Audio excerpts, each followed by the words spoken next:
Hello friends, welcome back to my channel. চলে এসেছি নতুন আরও একটা ভিডিও নিয়ে। আমি পৌলমী। আমার চ্যানেলে তোমাদের সকলকে জানাই অনেক অনেক স্বাগত অ্যান্ড ওয়েলকাম। তোমরা সবাই কেমন আছো? আশা করছি ভালো আছো। আমিও বেশ ভালোই আছি।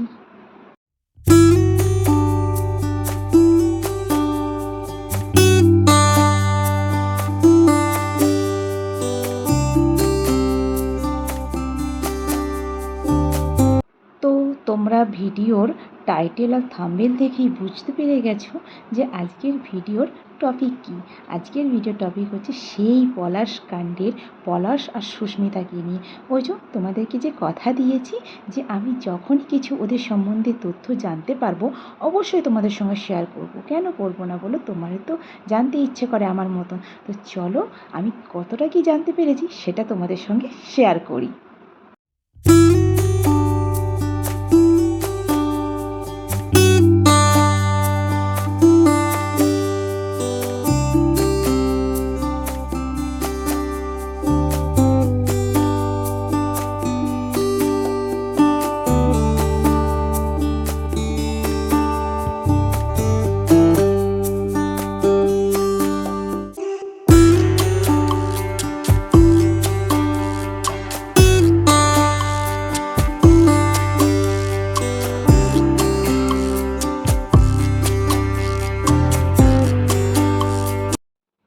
তো তোমাদের মনে পড়ছে সেই ভিডিওটার কথা? কোন ভিডিওটার কথা বলছি বলো তো? ওইটুকু সেই ভিডিওটা, যেই ভিডিওটাতে হ্যান্ডসাম পলাশ একটা ইয়েলো কালারের পাঞ্জাবি পরেছিল, স্মার্ট সুইট গার্ল মানে সুস্মিতা একটা ব্লু কালারের শাড়ি পরেছিল, সেই ভিডিওটার কথা বলছি। যেই ভিডিওটা মেলায় গিয়ে মানে ওদের যে ভিডিওটা মেলায় গিয়েছিল, একটা ক্লিপ ছিল না, সেই ভিডিওটার কথা বলছি। এবার নিশ্চয়ই তোমরা বুঝতে পেরেছো আমি কোন ভিডিওটার কথা বলছি।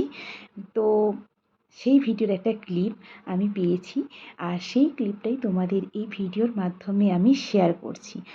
ভাবলাম যে ওই ছোট ভিডিওটা না দিয়ে আমার একটা তোলা ভিডিওর সাথে ওই ভিডিওর ক্লিপটা আমি অ্যাড করে দিই, তাতে তোমাদের দেখতেও সুন্দর লাগে আর আমার ভিডিওটা আপলোড করতেও খুব ভালো লাগে। তো চলো দেখা যাক কি শেষ পর্যন্ত।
আচ্ছা, তোমরা ওই মেলার ভিডিওর ক্লিপটার মধ্যে পলাশ আর সুস্মিতাকে বাদ দিয়ে আর কাউকে কি দেখেছিলে?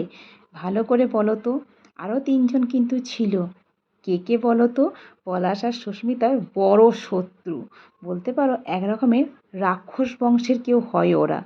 সে হচ্ছে পলাশ সাহার হচ্ছে মা প্রথমত, দ্বিতীয়ত ছিল পলাশ সাহার সেজ বৌদি, তৃতীয়ত ছিল পলাশ সাহার সেজদা।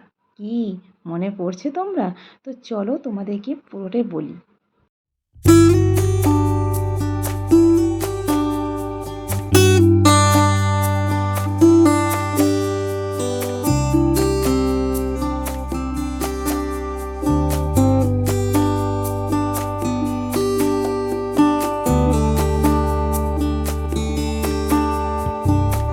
তো এই দেখো সেই ভিডিওর ক্লিপ, যেই ক্লিপে তোমরা দেখতে পাবে যে সুস্মিতা কানের দেখছিল।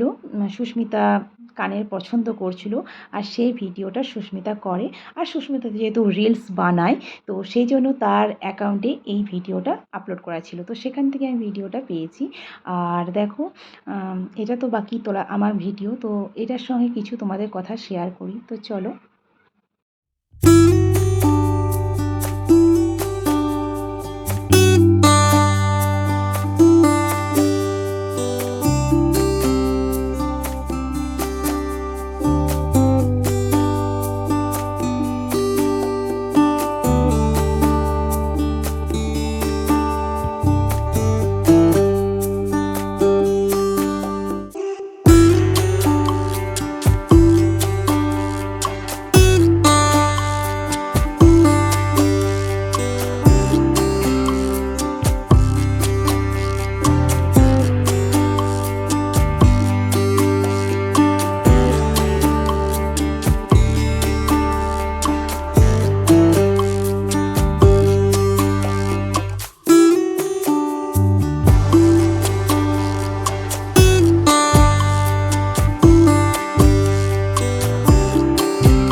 আর সুস্মিতা যেহেতু একটা খুব মিষ্টি মেয়ে আর মিষ্টি স্বভাবের মেয়ে, তাই সেই সাজগোজের জিনিসই খুব পছন্দ করতো।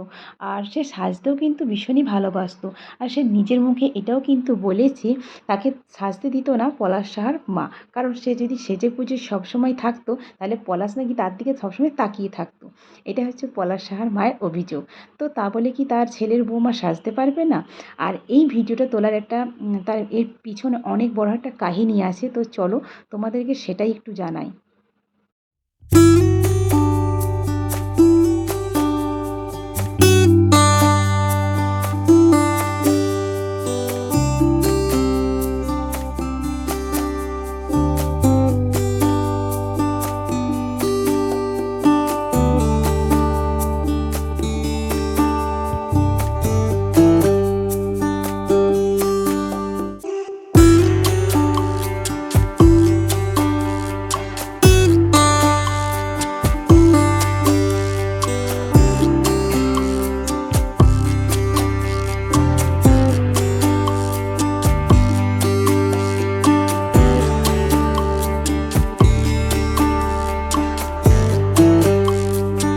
এই ভিডিওটার পিছনে যে বড় কাহিনীটা আছে, আজকে তোমাদেরকে সেটাই আমি বলবো।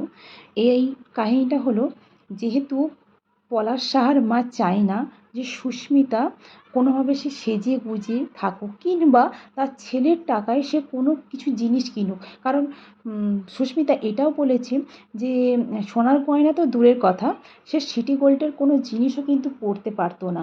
আর যদি পরতো, তাকে কিন্তু পলাশ সাহার মা রীতিমতো খোঁটা দিতে শুরু করতো। আর পলাশ তখন এটাই বলতো যে, মা এটা কিন্তু আমি কিনে দিইনি, এটাও বিয়ের সময় বাপের বাড়ি থেকেই কিনে নিয়ে এসেছিল, এই কথাটাই বলতো।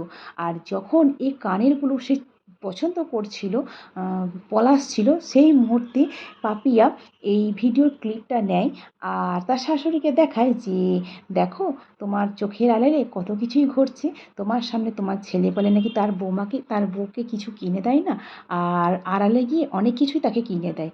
এটাই হচ্ছে মেন কাহিনী, আর এটাই হচ্ছে এই গল্পের মেন কালনাগিনী। সেটা তোমরা অনেক দিন আগেই বুঝতে পেরেছো। আর আরও ভালো করে বোঝার জন্য এই ভিডিওর ক্লিপটা আমি তোমাদের সঙ্গে শেয়ার করলাম।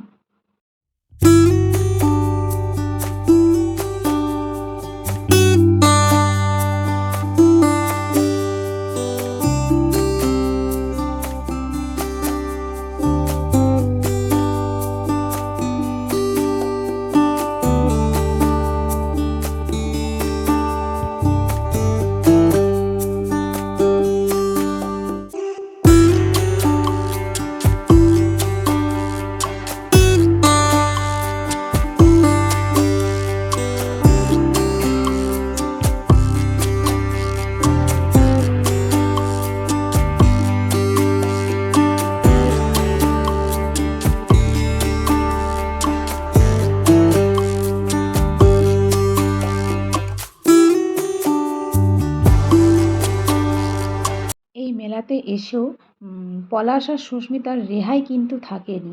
কারণ তারা মানে একসঙ্গে নাগরদোলায় চড়তেও চেয়েছিল, যেটা একটা পোস্টের মাধ্যমে, ছোট পোস্টের মাধ্যমে লেখা ছিল যে তারা নাগরদোলাতে চড়তে চেয়েছিল, কিন্তু আমি তাদেরকে চড়তে দিইনি। কারণ আমি চাই না যে সুস্মিতা আর পলাশ পাশাপাশি বসুক। সেটা তোমরা বুঝতেই পারছো আমি কার কথা বলছি। আমি আর তার নামটা করলাম না, কারণ তার নাম করতেও না আমার ভীষণ পরিমাণে ঘেন্না লাগছে। তো তোমরা সেটা বুঝে গেছো, কারণ এতদিন ধরে তো বুঝতেই পারছো যে কে খারাপ কে ভালো, কে এই গল্পের নায়িকা কে খলনায়িকা, সেটা তোমরা বুঝতেই পারছো যে কার কথা বলছি। আর পলাশ সুস্মিতাকে এতটাই ভালোবাসতো, সে কিন্তু চাইতো যে তার স্ত্রীকে নিয়ে একটু বাইরে যায়, কিংবা একটু মেলায় যায়, একটু ঠাকুর দেখতে যায় পুজোর সময়, এগুলো চাইতো পলাশ। কিন্তু সেটা পলাশের বাড়ি থেকে কোনো মতেই হতে দিত না। ওই জন্য দেখো, পলাশ চলে যাওয়ার আগে তার স্ত্রীকে নিয়ে একটা সুন্দর মেলায় এসেছিল। তো সেখানেও তারা পিছু পিছু চলে এসেছিল, কিছু করার নেই। তবুও যতটুকু সময় তারা পেয়েছিল তারা আনন্দ করেছিল, মজা করেছিল। অনেক কিছু মানে তাদের মনের মধ্যে যে কথাবার্তা সেগুলো হয়েছিল, যেগুলো তারা টেক্সটের মাধ্যমে কথাবার্তা বলতো, সেগুলো তারা সামনাসামনি বলতে পেরেছিল। এটাই হয়তো পলাশের এভাবেই হয়তো মানে তার স্ত্রীকে আনন্দ দিয়ে, তার সব কিছু স্মৃতিকে রেখে দিয়ে সে পৃথিবী ছেড়েছে। এটাই হচ্ছে মানে সুস্মিতার জন্য হয়তো এইটুকুই আনন্দ ছিল, যে এইটুকুই মানে মজা ছিল যে পলাশ সাহা এইটুকুই তাকে আনন্দ দিয়ে এই পৃথিবীর মায়া ত্যাগ করবে। এটাই হয়তো নিয়তির খেলা, এমনও হতে পারে।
তার আগেও তোমাদের আরেকটা কথা বলি, আরেকটা কথা শেয়ার করি তোমাদের সাথে।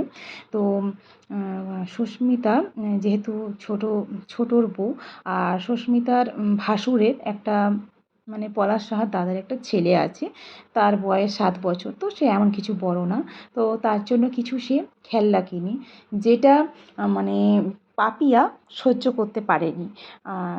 চায়নি যে সুস্মিতা খেলনা কিনে তার ছেলেকে দিক, এমনকি তার কাছ থেকে ভালোবাসা সে অর্জন করে নিক, সেটা পাপিয়া কোনোভাবেই সেটা চায় না।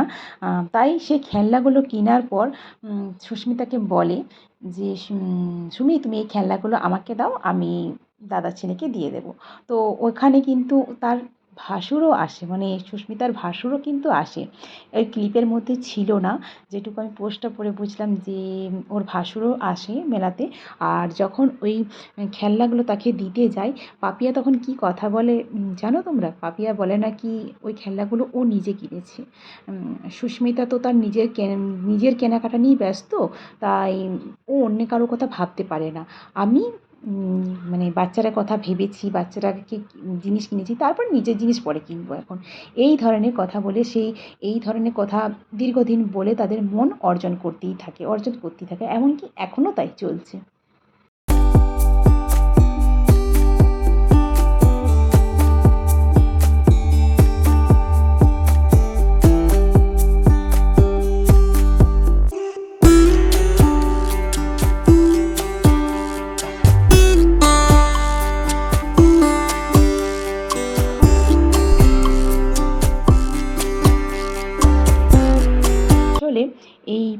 ভিডিওতে সরল সাদা মানুষের দাম কেউই দেয় না। সুস্মিতা একটা খুবই সরল সাদা মেয়ে ছিল, আর পলাশও একটা খুবই সরল সাদা ছেলে ছিল। তাই দেখো তার জীবনে মানে কঠিনতা কিংবা জটিলতা কিছু ছিল না বলে তার মায়ের চলে যাওয়ার কথা, কিন্তু তার মা গেল না। সে এতটাই সরল সাদা ছিল, তার বউকে বাঁচিয়ে দিয়ে গেল, কিন্তু মাকে চোখে আঙুল দিয়ে বুঝিয়ে দিল যে মা, ছেলেকে আর ছেলের বৌমাকে একটু স্পেস দিতে হয়। ছেলের বিয়ে হয়ে যাওয়ার পর না ছেলেকে সবসময় আঁচলে বেঁধে রাখতে নেই। এই জিনিসটা সে চলে গিয়ে মানে পৃথিবীর মায়া ত্যাগ করে তার মাকে বুঝিয়ে দিয়ে গেল, কিন্তু তার মায়ের কি শিক্ষা হবে? হবে না। তো তাদের জুটিটা এতটাই সুন্দর, এতটাই মানে সুন্দর যে কি বলবো, মানে সবাইকারই মন জুড়ে পলাশ আর সুস্মিতা এখনও পর্যন্ত আছে। তো আমিও রীতিমতো প্রত্যেকটা দিন পলাশ সাহার বিয়ের ভিডিও দেখি, আমার ভীষণই ভালো লাগে। তোমাদের কার কার ভালো লাগে অবশ্যই আমাকে কমেন্ট শেয়ার করে বলো, আর সাবস্ক্রাইব করে রাখো চ্যানেলটা, অবশ্যই আমার পাশে থাকো চ্যানেলের। আর তোমাদের এই ভিডিওটা কেমন লাগলো তোমরা অবশ্যই আমাকে কমেন্ট করে জানিও। তো আর ভিডিওটা আমি বেশি বড় করছি না, তাতে তোমাদেরও বিরক্ত লাগবে ভিডিও দেখতে। তো এখানকার মতন বাই।